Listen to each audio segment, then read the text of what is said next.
Welcome to V'ger Please, a hateful voyage to the Delta Quadrant. My name is Joseph. I'm your co-host, Peter. If you're listening to this, you're most likely one of our lovely patrons, and we thank you so much for your ongoing support of our podcast and keeping the server fees to a minimum out of pocket. Or And you got at some the fortitude of patience. You've waited for us to put this out free so we could have an extra episode and get a weekend off. Peter with the realness. But regardless, we thank you for coming along, and this is something special because as our usual pattern when it comes to our Patreon episodes, we did the review of the TNG porn parody. Still one of our finest pieces of work. We did a review of Galaxy Quest, which I think is surprised both of us and how much we enjoyed it. And now we are doing a full series review of Lower Decks. I forced marched my way through this thing this week. I had started watching it and then just powered through the rest of it. I know that you did like a full rewatch, I think. Yeah. So I had watched the first couple episodes weeks after they had come out. No, I'm muddy. I think I watched the first one within a week or two after it came out, and then it took me a while, and then I caught up and was watching it blow by blow for the last couple, and then in preparation for this, I went through and did a full rewatch. I was cursing your name on Thursday a little bit because I was, trying to grind through this thing, and it wasn't really clicking with me. It wasn't something I was deeply enjoying. But it did grow on me, particularly the last episode was, I think, a real actual demonstration of the potential for a show like this. I think that a lot of it was it trying to figure out what the hell kind of show it is.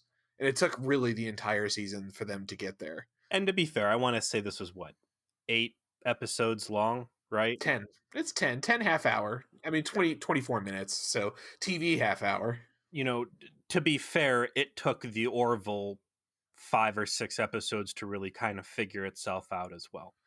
And going through and watching all of this over again was a very different experience because the first 2-3 episodes were, for me, rough, right? Mariner is off the bat a very abrasive, obnoxious character, and I had a lot of resentment for her. I couldn't really find any of the major cast members that I don't want to say identified with, but found myself rooting for. And then, I don't know, man, I'd say it was like season 1, episode 7, maybe. Much Ado About Bulmer. Yeah. And that's where it kind of turned around for me as well. Dude, so that's the one where, like, What's-Her-Face makes the dog. He gets caught in, like, the transporter accident. They're going to send him off to the Division 13 farm. And I'm just fucking laughing my ass off at it, right? Like, the jokes, I feel like, in that episode particularly sold me on the whole experience. And from that point forward, I really started taking a lot of enjoyment out of the episodes. And like you're saying, the last one in particular, it turned the whole thing around. And I'll tell you, on my second watch through, I didn't find the characters as abrasive as I did because I knew where they were going to end up. And I got a lot more enjoyment on my second watch through, particularly the first couple episodes. I think I can start where I feel about this by talking about something that's positive, and that is the care of the people who made it compared to the other present era Trek products. The producers on this and the main writer and showrunner were a different group of people than have been doing Discovery and are now doing Picard and moving into doing Strange New Worlds, right? This was the guy who was a Rick and Morty writer who did the season 8 TNG Twitter thing for a laugh. Which was fucking gold. And so he is somebody who actually does like care about Trek. His name's Mike McMahon. And you can kind of feel it in the small things. And those things do matter a lot to enjoying what you're watching. I think that the funniest parts of the show are like the quick gags. Like that's that episode that you're talking about when the Boimler goes to the farm and you have like all of the medical things that have gone wrong. Like there's a transwarp lizard person, and there's somebody who got all fucked up by theta radiation in the Pike wheelchair. It's like Overture, yeah. yeah. It's like down the line is like all these other like in perfectly plausible Star Trek related horrific accidents. That's the sort of detail that works. Like even in the first episode, which was rough, like there's this great line where Mariner is like talking about the things that she's experienced. Like, so I've seen shit. I got trapped for 3 weeks in a sentient cave. You ever been trapped in a dark place that knows things about you? Like, you can see that episode, like in that joke. So that is the best part of the show, is it's made by someone who gives a fuck about Star Trek and understands it and understands how to translate that into something that is funny. So that works. That works, but I hated essentially all 4 main characters until the last episode. Like the last episode, everyone got far more endearing, because they kind of paid off a lot of things that actually happened during the series unexpectedly. And I thought that really worked, particularly Mariner. I'm just too cool and I want to do, the quote unquote right thing and fuck the Federation's rules. Chaotic, like that, good. Yeah, like that works to a point, but it just gets old. It would be one thing if it was something that she was doing quietly, and trying to find ways to get away with it. And instead it's just like out and proud, and she's just this abuse of her relationship with her mother that allows her to do it. And it's just and Boimler's just annoying. There's very little time when he's on screen where you just don't want him to just fucking die. He gets some good quips in too, and again, being the fan of the episodes or the series, each of these guys kind of becomes an angle for jokes to come in from different directions, and they're all, like I said, the deep cut jokes, like Boimler bringing in strict Federation protocol. I can't stand Section 31, but the one where they end up on the Klingon colony and he starts speed walking and she's giving him a hard time saying he's not walking any faster, and he argues that he's maintaining hydration better and that Section 31 does this.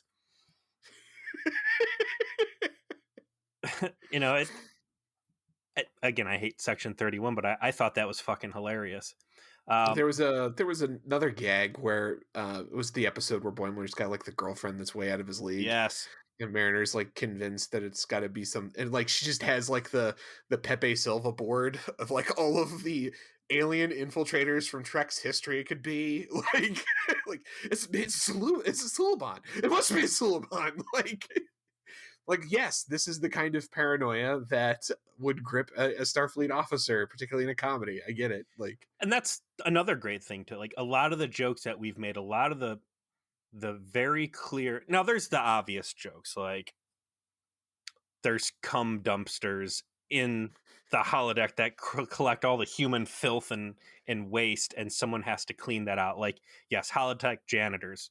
It's a joke that's been beaten to death.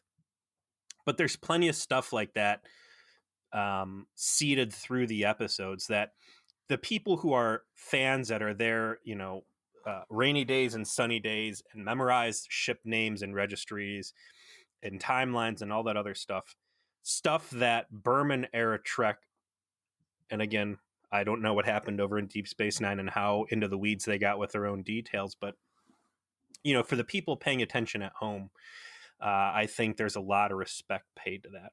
I think we can both agree that the intro for the series is, in my book, the best Star Trek intro in any franchise. It's art. The use of the font, yeah, the TNG font, and and a very nice orchestral, arrangement. And with bunch of bad stuff happening to the Spore ship that you're kind of like. I particularly like the big monster sucking the warp nacelle as they're trying to fly away. Like, the best shot is them like rolling up to all the Borg cubes, fighting all the Romulan warbirds, and them and just like, nope. Yes. where I skip Voyager's, and Voyager's got a good intro. You know, I like Voyager's intro, but it gets old. That fucking thing, man. I watch that intro for Lower Decks every time, just for the Dodera X's fighting those cubes, and it just, yeah, like you said, showed up and been like, yeah, fuck this, we out. I liked the bridge crew characters a lot more than I liked the main characters. Yeah. So you've got Beckett Mariner, who's I think just too much. And they're just leaning in a little too hard with the, my parents are Starfleet royalty thing. And so I get to just do clown. Blamer's too much of a kind of wet noodle. Tendi and Rutherford are too one note. Like there was probably a way that you could have gone with them would have been interesting. And ultimately, like Tendi's a little interesting. Rutherford just isn't. He's just so he's a pastiche of every hyper competent engineer that like loves his job so much it's ridiculous. I get it. That's the joke, but that's his whole character, and it makes it uninteresting to watch. But all the bridge crew are cool. Captain Freeman is cool. I love the joke that Jack Freeman is constantly hyper masculine about everything, like Riker to a T. We were just I like that. I like that the doctor's an angry cat, like the cat alien from the animated series. Her comment, it's the one where they do the Wrath of Khan, her fighting her mom in the holodeck deal. Yes. The cat gets her face shoved into the nachos, and she's bitching about, do you know how hard it is to get nacho cheese out of fur in the sonic shower? And I'm like, God, the visual image of like trying to vibrate cheese out of hair, like, ugh. That's the cool thing about the show too, is that you've got the A plot stuff, which is arguably the main characters, Boimler and those guys, which I almost have to look at them along the same lines as you would view Sunny and Philadelphia characters, right? They're just fundamentally flawed, fucked up, and running around in circles. And then you've got the B plot stuff, which is the bridge crew, and that's a much more traditional Trek experience. And yeah, they're kind of caricatures of themselves, but it gives you comedy. And then if you're not really feeling the comedy, and that's my problem, especially in the beginning, was I wasn't finding it funny. There's still like legit fucking Trek going on in this thing. There is at times, like I will say that they try to like sprinkle that in every episode of like there is a horrific Trek thing happening every time, but they don't start to dial that part in until the 7th episode. The 7th episode, like you said, it's the one with the farm. It's the one with where Tendi makes the dog, and the dog is clearly a horrific genetically engineered mutant, and then it talks at the end and is super nice, like because Tendi doesn't know what a dog is because she's from Orion, and she says that in dialogues. That joke works. But the Trek episode that's happening with like the alien being born out of the ship, yeah, like that was just really cool. And then they did a really good job, because the episode after that I think was the one with like the trial that they were having. It had different pieces of these events that occurred, but no one knew exactly what happened. And then the last episode is actually, I think, mostly just a great Trek episode with a B comedy plot, and that reminded me of a episode of The Orville more than anything. There's legit Trek. There's actually good effects. There's stakes. You care about what's going on. It's obviously snappy and animated and over the top, but it's still dialed into being more a Trek episode than anything else. And that's, I watch them like, damn, if this show was like this episode every week, I would actually actively love it. And hopefully they get the message. Like this is what worked, was this kind of format of fun Trek because at first they were trying too hard to be Rick and Morty. It was just like I fucking said. They wanted to be Rick and Morty, but with the edges filed off for the first like 3 or 4 episodes, and then they kind of dialed all that back and recalibrated and figured themselves out as, no, we don't have to try and force the edginess. We can just be good. We can just be funny, you know? So speaking to that last episode, which I suppose we should have put a disclaimer in here at some point. Like if you haven't watched Lower Decks, you should probably watch Lower Decks before you spoil all the good stuff. When the security chief goes on a suicide run, oh damn, Rutherford kind of saving the day. The return of Badgie, which is this perverted version of Clippy from Microsoft Office. And it was voiced by the guy from 30 Rock. Yes. The Page. Perfect voice. Yeah, he's great. And again, for them to have self-reference to their own episodes and big powerful moments like, you know, this malicious murder bot AI software, stuff that Voyager would need a gun to their head to do. So that suicide run was great, and they blow up and they, you know, they get away and they took a loss. So it's like, okay, wow, it's over. And then more ships showing up and like, oh no. And when the fucking Titan just shows up and lights blows the shit everywhere. just shows up and guns the place down like 7-9 in engineering on any given Thursday. And I'm like, the first time I watched, I was like, fuck yes. Fuck yes. Look. Oh, the sound effects are so crisp too. It's like it is absolutely just blowing these boys up. So that's kind and of it's the Packlets. Yes. I mean, like that. Ooh, the deepest of cuts. They just were finally successful in their fucking scam, and they call every Federation vessel Enterprise because they just don't understand. Yeah, they're just too stupid. I love that. So that's the promise of the show. That's the potential of the show, right? And I never watched original series, animated series. The original series gag at the beginning of this episode, that got the biggest laugh of the fucking season out of me, because that's from the Return of the Archons. It's a season 1 TOS episode. I remember it. And the fact that like the whole gag at the start is that they just start worshiping that fucking computer again. Yeah.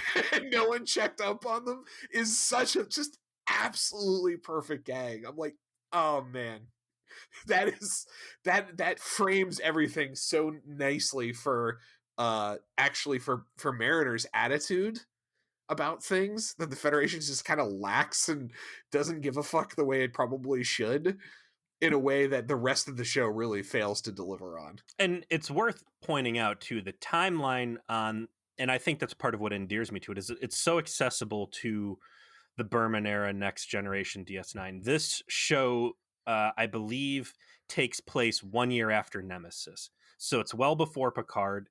And you still, again, it's a Federation that's very familiar, very accessible. You know, there's a different design language at play in some of the ships. You see that Sovereign, Wolf 359 anti-Borg initiative, like anglized, you know, hull design on some of the other ships, but the Cerritos, which I can't remember what class vessel it is. I mean, California class, which is basically the Miranda / Nebula, you know, saucer with nacelles mounted below. All of the ships of the class are named after cities in California. It was interesting. I really liked the design of the Parliament class, which I guess is the only other like OG class that was in the show. Yes. It was very cool. And that was a neat thing to, so the promise of this, I didn't watch original. I don't know what the scale they were playing on is, but now you are in an animated series, right? The sky is the limit. And I understand when you're hokey, syndicated 90s TV that you really need to rein it in on that special effects budget. And that means putting people in garbage bag costumes and reusing the same Cardassian hallway 50 times, right? Right. That means Planet Hell caves are the caves on every planet.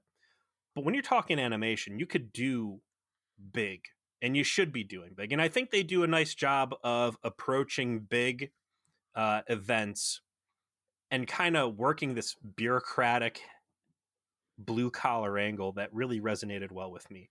Standout moments like, you know, you're talking about the Parliament class, that's Cupid's arrow.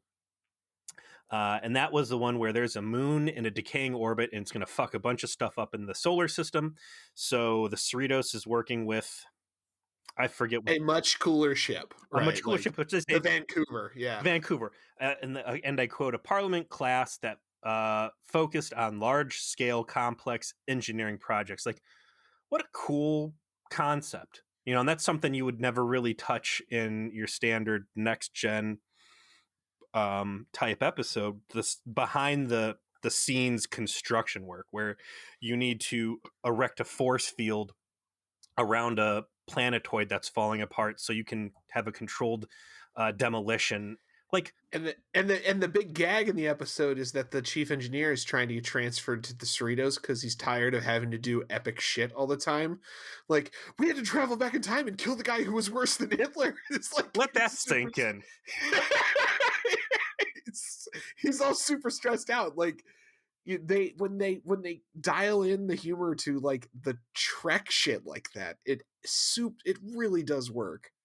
And it's cool too that, there's people that have been out there doing these Star Trek-ish jokes for so long, but it's always had to be comedians or things where they're wearing red and blue shirts, but they're not really Starfleet insignias and all the stuff that's been Trek adjacent. And to see it all actually be Trek and Starfleet and LCARS, and for them to be able to realize these jokes in house was just refreshing. I genuinely enjoyed the animation style. Like, I was concerned that the Rick and Morty-ness of it might stick out, but I think it worked. And you take the characters out, all of the background sets, all of the ships, everything, it's legit good looking Trek. Like, I was a big fan of the animation through it. So um again, the scale of the stuff they're doing, like the moon destruction, the moist vessel where they found the generational terraforming ship, and it's just this boring mission of like, yeah, we gotta tractor beam this thing and get it to a safe point, and then petty workplace drama happens and the one guy breaks formation, and then you've got terraforming goo going up your tractor beam and blowing an entire ship up. Like, good times, man. To focus in though on kind of the misses, those early episodes are pretty rough. Like the comedy isn't as sharp, the comedy isn't as dialed in. The annoyingness of the main characters tends to dominate. And while I said, like I mentioned, like the premiere does actually have a couple good gags in it, but like they spend like they have that extended shot of him being like milked by the spider. They just kind of like hang Yeah. on that for a while. Like, it's just not that funny. And then the best gag is probably that there's this horrific virus that's shooting through the entire ship, and that Rutherford's on a date, and they're like, he's getting off on figuring out like all the technical stuff, like mild smile. They seem to be trying to sell the show to the people who funded it by trying to kind of do wild Rick and Morty stuff, kind of like over the top gore, like over the top comedy, and instead of it just came off as cringe. I And like the also gore, and I like the action. That fucking zombie outbreak was dope. And the episode that I really didn't like was the second one. The Mariner is like super good friends with the Klingon commander or whatever, and it's just like you made Mariner too cool, man. Like, you made her just she made. I hesitate to use the phrase Mary Sue because I know like that's the joke, right? That she's just Star Trek people are just like that all the time. So I don't want to, like, that's not quite it. But you just make her so Grating. hyper competent that it makes her entire attitude seem just irritating, She was my biggest complaint, and you can go back and look at the Facebook posts I made on it. Like, she ruined the entire series for me. And I'm telling you, going back and rewatching it, knowing where she ends up, like, they do some really decent character development work. Again, the holodeck adventure she goes on where she fights her mom and kind of figures out that really she hates herself into the last episode does a lot of good. Now, I will say that the Klingon escort mission, that Ferengi gag was fucking choice. It's the Star Trek jokes that are funny because they're very, very well calibrated, because they're calibrated by a guy who literally was making Star Trek jokes for years on his free time on his Twitter. Like, he fucking knows what's funny about this shit. He knows what works, and you can see that like throughout. What would you say? We've summarized the show, I think, well over this part of the discussion, right? Okay, so starts out rough. Humor's not dialed into what's actually funny. Main characters are all kind of bad, right? Like, none of them are actually the most interesting things that are happening. But then as they get closer, as the episodes go on, they start to become a little bit more endearing. There's some continuity that you start to appreciate. There's some development that makes them more endearing. And they get to the last episode and they're paying off stuff, and you're like, okay, I'm more invested in what's going on here. So, and you get to the last episode, Riker shows up, Troy shows up, Titan shows up. Boimler gets promoted to the Titan, of course. So like, there's going to be some kind of thing that puts him back on the Cerritos, I'm sure. But okay, like we found what works with the show. So what would you want season 2 to look like? You know, it's what I say about Voyager, and it's the slice of life stuff that I enjoy. And again, on my second watch through, like the lower decks, what were they called? The lower deck solidarity, right? Like Mm-hmm. this college dorm frat house vibe going on with these people who are living in a hall. There's one point where the dude's head is inside the replicator and he's chugging like mango paste or something. Yep. And just these flagrant abuses of this wonderful technology and like all this real crash shit you'd never see fly before. And I'm like, God, this looks fucking awesome. Like being a grunt in Starfleet. Fucking sign me up, man. It speaks to your frat boy in you, man. Like Absolutely. So that whole episode about the stupid frat brother. I mean, I thought you I didn't. I was kind of medium on it, but I figured that probably, like, guys like that. Like absolutely. you do. Absolutely. I like seeing the big grandiose stuff again that would have required too big of a budget, like the cool fringe sci-fi stuff, planets falling apart and generational ships, and just pushing into all those what ifs that would never get real screen time on a hero show. I don't know how to lay that out exactly, but I think the path they were on, just more of the trek, less of the shock humor, I guess. And I don't know. What I want to see for season 2 is Kurtzman to stay the fuck away, and I think that was the strength here, is that he was busy with Discovery, Picard, and trying to get Strange New Worlds off the ground, and it gave this guy a chance to just kind of work in peace. And I think our fear was that if this was good and got attention, it was going to bring Kurtzman, and you're going to start seeing some finger fucking going on. What about you? I mean, I echo as long as Mike McMahon's making this, like, I think actually I will be interested in seeing what he does next. And if he's been invested in Trek and doing the TNG season 8 thing enough that I think, like, if he learns the right lessons from what worked here, like, it could be good. I would love to see the slowly, like, the main characters become integrated and actually, like, rise up to positions of seniority and over time graduate to running the ship, right? Because, like, the most interesting parts of the last episode was, like, that they were the ones who were finally saving the day, right? Like, they finally were the lower decks people, were the ones that were involved in the plot. Like, that's a good point. That, I think, is why it was cool. It was, you had them actually interacting more or less as equals with the senior officers. You had Shax, who was literally, like, barrel rolling with Rutherford through all the Packlet, going on his suicide run, punching all of them with a smile on his face and that sort of thing. And at the end, like on the bridge, it was Mariner and Bloimer who were in charge.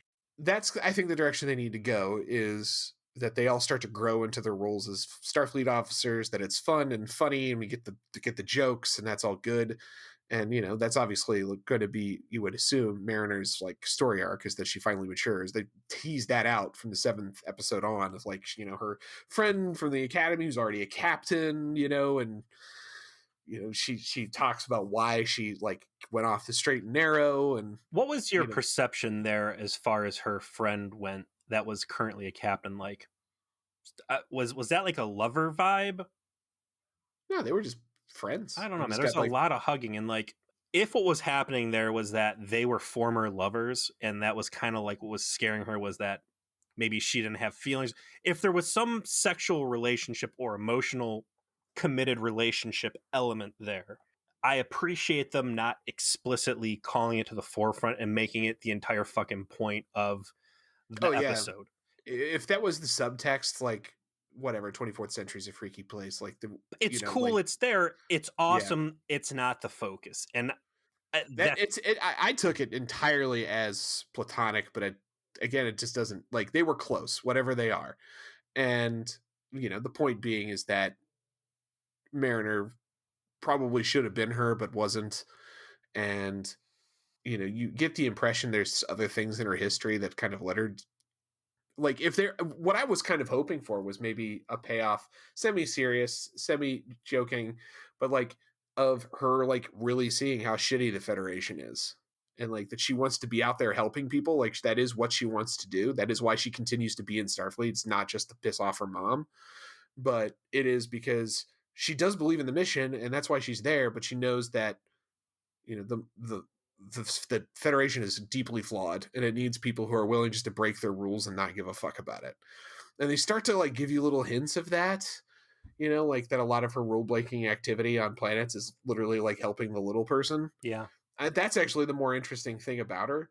But I would love for that arc to go towards her taking on the responsibility of leadership and ultimately succeeding her mom as the captain of the ship, and like, but keeping that edge the whole way and like forcing change through that.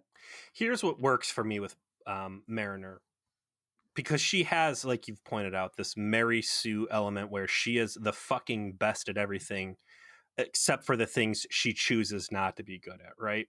And the story here is that she was a prominent officer that was quickly raising through the ranks until something happens and she makes a decision like, I don't want to be in charge. I don't want to be at the forefront. I want to take a big step back to the lower decks and have fun and be awesome at my job and have that flexibility and freedom to do whatever I want. I like that she represents this common sense element of an experienced person, someone who has seen a lot of Star Trek, understands that shit's real fucked up, and just says, you know what, I don't need this in my life, and I'm just gonna chill out where it's safe and happy. And that I like her little stories that she's able to draw on from like the front line, like Cupid's arrow, where she thinks that Boimler's girlfriend is a salt vampire or whatever. And Yeah, or one of those sexy people in the rompers who kill you for knocking on the flowers. That was Angel One, right? You know, that episode comes up so much. I fucking love it. And then there's a flashback to whatever that Daedalus class science vessel was, and that fucking she's in a TOS. She's in the first contact uniform and has like the big hair. Yeah, it's clearly in the past. Yeah. And then her best friend's boyfriend turns out to be a shapeshifter infiltrator and like rips her up, and like just these traumatic experiences that we see all the time in Trek, right? That actually have had an impact on her because she doesn't have the luxury of Voyager episodic ship in a bottle reset. And they've kind of shaped the person that she's turned into. I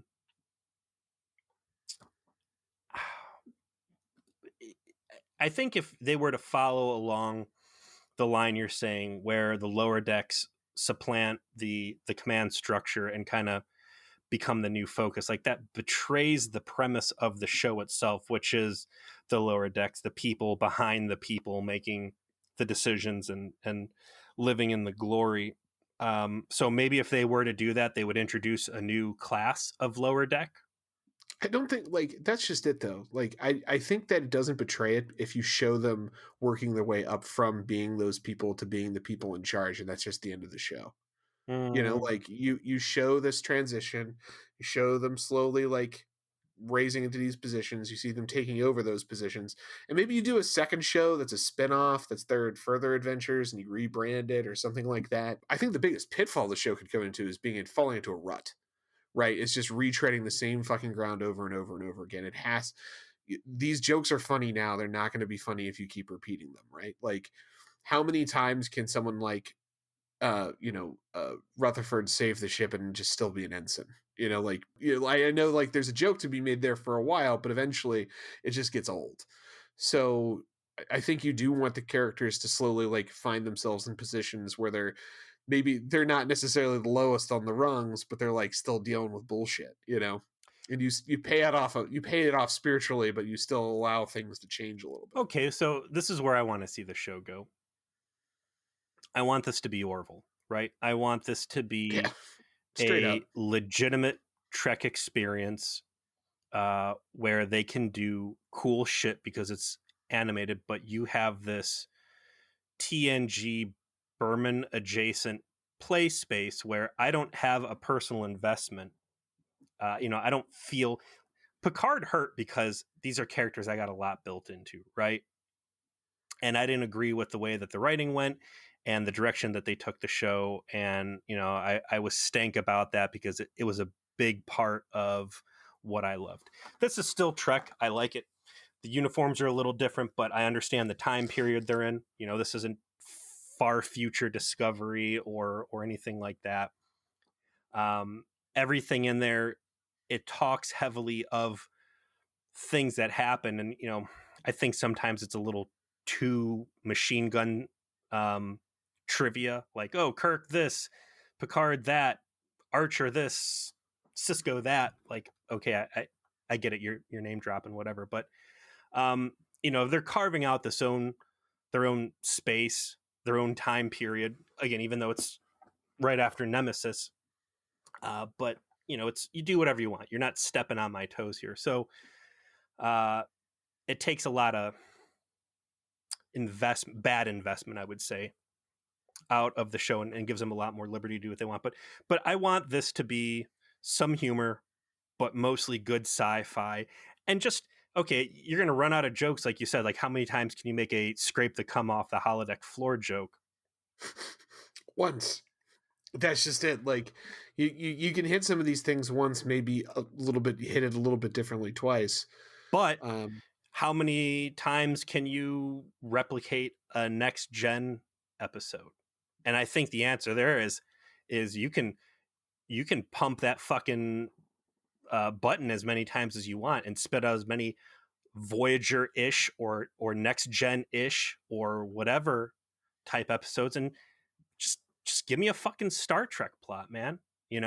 There was one of these, and I'll have to go through and look. Oh, the pilot, right? That's the one where the first officer gets bit by a fly and goes back in through the ship, and the virus follows him, and it gets through the pattern buffer, and then they have a zombie outbreak, basically. And in the end, some spider venom that was on the surface gets up in the ship, and they say, hey, we can synthesize 30 seconds worth of on-screen stuff, and you've used these well-established plot points that you've seen dozens of times in Trek, like Legos, and the pieces just all fit together there, and you're like, you bring up an excellent point, that every Star Trek plot within Lower Decks is infinitely better explained and constructed than the majority of what we have watched in Voyager.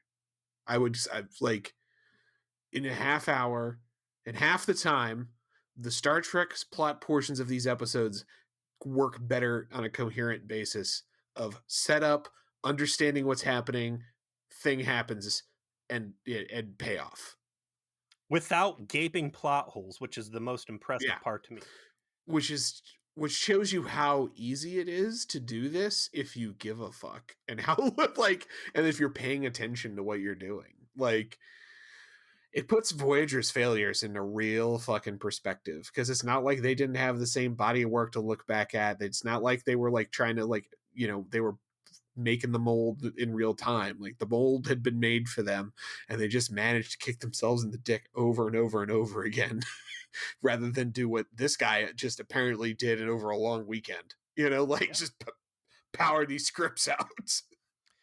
So, you can tell some pretty cool Star Trek stories with this format. And, if they had to drift away from the LOL humor, but it means getting solid Trek out of the deal, like, that's a good trade. I'll take that all day.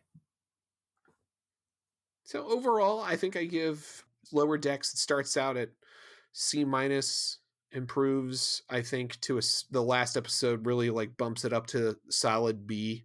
The last episode is actually probably one of the better Trek things I've seen in the last 20 years. So, I don't want to grading on a curve. It's amazing, but stacked up against, solid episodes, solid entries of actual Berman era Trek shows, it holds up, and it's funny.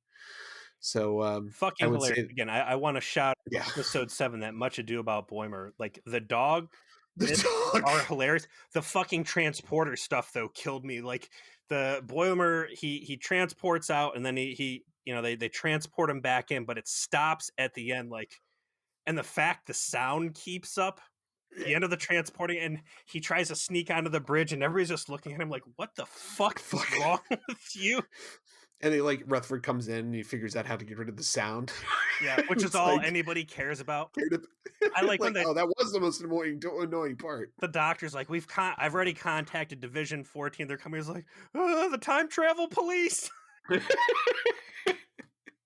just like The for the lower decks guys, and they're like, yeah, there are time travel police and Section 31 and this and that, and there's scary parts of Starfleet out there, like this Division 13, which shows up in the USS Osler, which is the fucking dopest ship I've seen since the Sovereign. Like, I did love the joke about the boat to the farm. yes, And the guy is just like naturally sinister but super nice, and like, next time I will get better lighting so it does not seem as if it is so dreary inside. yeah. I mean, they hit the tropes so well. Like when what was the Parliament class that they were doing the Vancouver. And the guy's trying to transfer off, and he's like, "Oh, I know the admiral. He was neighbors with my grandma. Real sweet guy." Until you find out like what his nefarious plan is. Like, I'm gonna do it, and you can't stop me. I've got an admiral on my side, and he's fucking crazy. And it's like, yeah, man, this is legit Trek. This is legit ass Trek.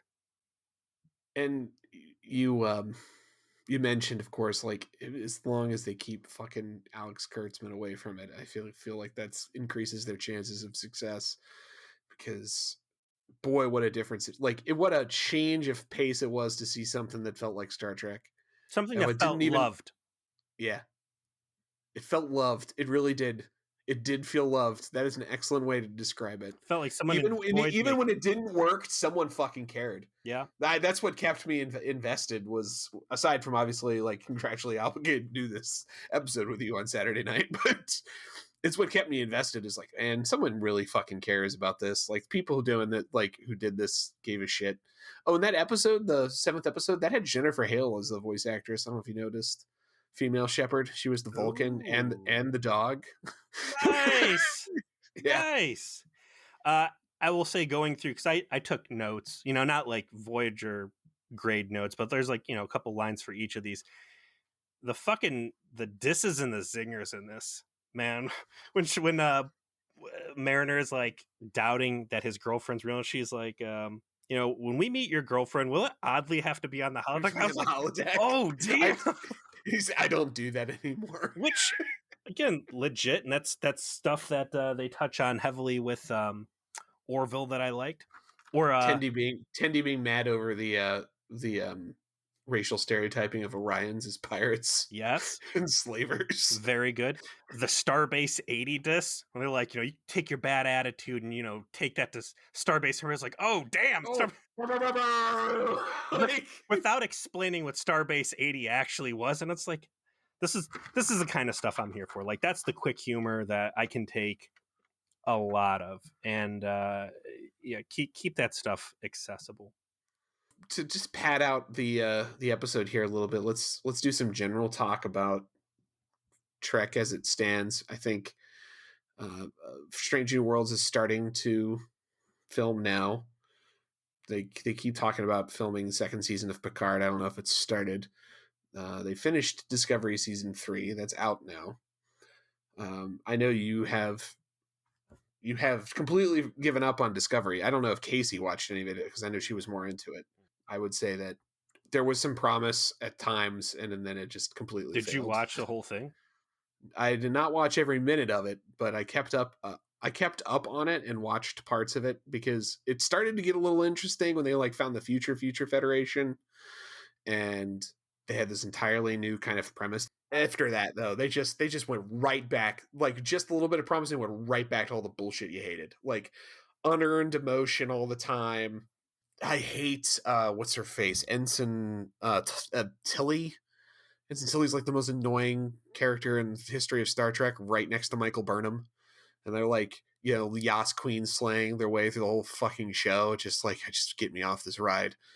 Hold on. I'd like to submit for your consideration, Raffi. Picard is so bad it's on a different level. Like, Picard is insulting. Discovery is just a failure. Like, Picard hurt me. Discovery can't hurt me. Discovery never was able to hurt me. I've never enjoyed Discovery, and I've never invested myself in Picard it in found any out way. where your family lives. Yeah, Picard found a way into my heart and then gave it AIDS. Like, it's not good. God. Yeah, Raffi, you man. forgot about her. I did. Why did you just do that? Because every time I close my eyes, I see her. Haunts me. They're making Strange New Worlds, which is supposed to be the Pike show. It's supposed to be like the early Enterprise show with Spock and Number One and Pike, right? Like, do you care? So there's like a part of me that wants to care. There's a part of me who thinks that would be rad. Like, Pike was the best part of season 2. Yeah, he made that shit watchable. But that's the part of me that's like, just be happy with a what if in your head and don't actually show up. So don't hurt yourself. Yeah.